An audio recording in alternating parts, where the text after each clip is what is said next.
Hello, ladies and gentlemen.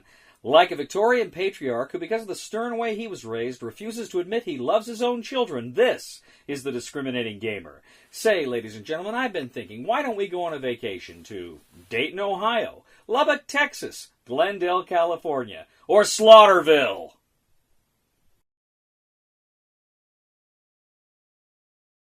In Slaughterville, from Rubio Games, 1 to 6 players are going to attempt to take on some unknown evil lurking in the town. Players are first going to select a scenario. There's a bunch of different scenarios here at the game, and then of course there's additional scenarios that are also printed.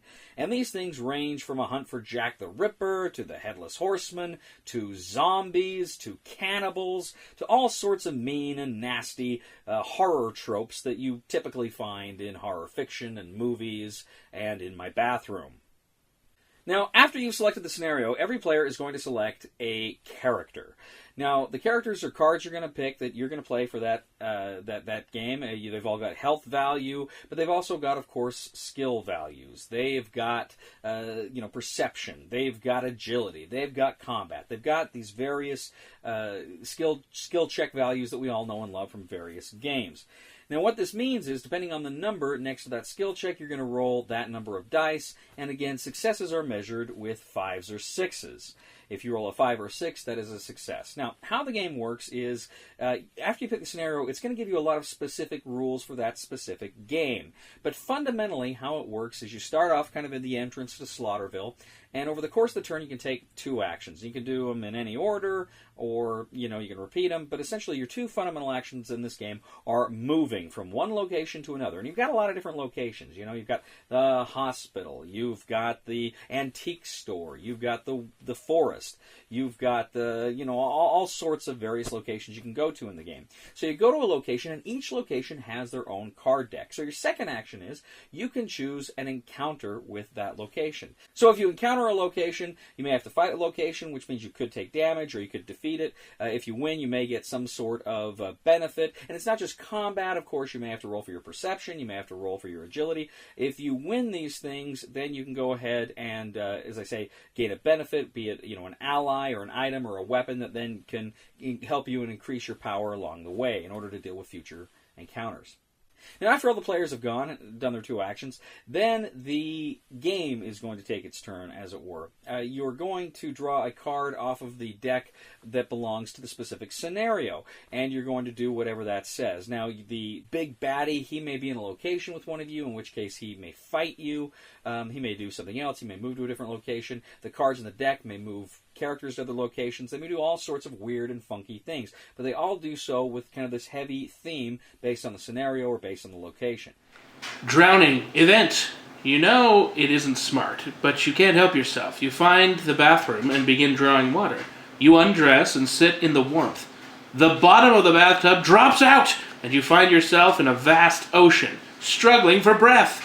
Can you make it out? Make an agility check. If you fail, you grab hold of the tub and drag yourself out, but not without great cost. Attach drowning. So you're going around and around the board doing these things, trying these different cards, the different encounters, doing the skill checks, and enduring the attacks by your enemy, whoever that is in the particular scenario. Now, usually, you're going to have a very specific win condition on the card. There's usually a final battle, a final combat you have to go through, you have to endure. And typically, once you get through all the cards or you trigger that final combat, you end the game, and either you win or the game wins. Now, some of the scenarios, like the Jack the Ripper scenario, has a hidden traitor component. So one of the players is actually kind of the incarnation of Jack the Ripper, and he wins if everybody else loses. So that, in a nutshell, is Slaughterville. It sounds very derivative, I know, of other games like Eldritch Horror, Arkham Horror, Fortune and Glory, Last Night on Earth. A lot of these games that have characters and skill checks. I mean, these even have photographs, kind of like the Flying Frog games do. So it's not terribly mechanically original like that at all. And in fact, there's really not a lot here in terms of mechanics. It's literally go to a location, have an encounter. Maybe have 2 encounters. Maybe you have to go back to the starting area to try to heal yourself. A lot of that.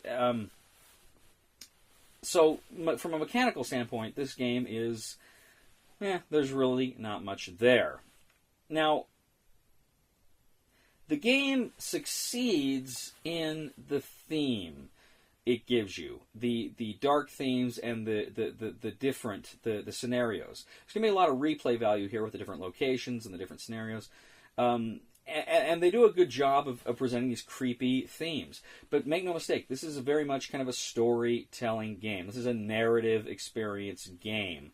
This is more about, hearing these creepy things and trying to get through these creepy situations than real strategy or real, a real kind of intellectual exercise.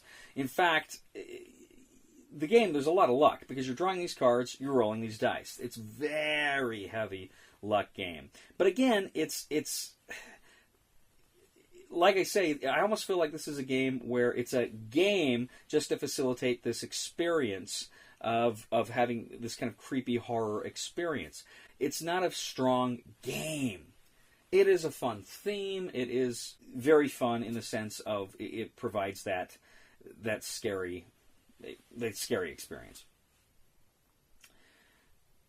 If you're a fan of Eldritch horror or Arkham horror, you're probably not going to like this game because you'll probably find it too light. And while those games are dependent on luck, there also is a certain charm to those games, and there is a certain strategy that you can kind of use in those games. Not a heavy strategy, but it seems like there is a little bit more of a strategy, and there's more options. There's more things you can do on your turns in something like Arkham or Eldritch. Here, again, it's just moving, having the encounters, it seems like. Maybe once in a while there's something else you can do, but basically that's it. So, the game, and I'll tell you this right now, the game with 6 players is pretty darn long. It's a long game because everybody's reading their encounter. Everybody's taking the time to roll their dice, and you're waiting for your turn. You're waiting for the turn.